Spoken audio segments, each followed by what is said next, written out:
Ibu Jessica Wongso bongkar fitnah ayah Mirna, pantas Edi Darmawan minta maaf ke Otto Hasibuan, sedih.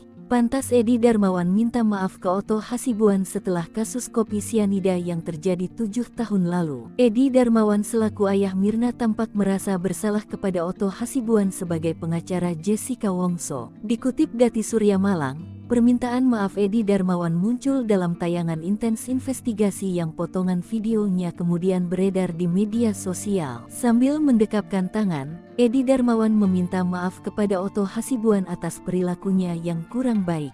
Edi Darmawan bahkan memuji sosok Otto Hasibuan adalah orang yang baik. Edi Darmawan sangat mengapresiasi tanggapan Otto Hasibuan ketika dirinya menyerang pengacara Jessica Wongso tersebut. Ayah Mirna Salihin itu mengaku dirinya malu sudah membicarakan hal yang kurang baik terhadap Otto Hasibuan. Tak sedikit yang menduga permintaan maaf dari Edi Darmawan berkaitan dengan isu Otto Hasibuan akan mengajukan peninjauan kembali PK terkait kasus kopi sianida Jessica Wongso. Setelah permintaan maaf Edi Darmawan heboh, Ibu Jessica Wongso pun muncul ke publik. Dalam pertemuan para advokat se-Indonesia, Ibunda Jessica Wongso tampak hadir, namun tidak secara langsung. Imelda Wongso hadir lewat sambungan video call dengan Otto Hasibuan dan ratusan pengacara. Melihat antusiasme para pengacara untuk membela Jessica Wongso, Imelda terharu. Imelda pun terkejut kala Otto Hasibuan menyebut ada 3.800 pengacara yang siap membela Jessica Wongso. Dalam kesempatan itu,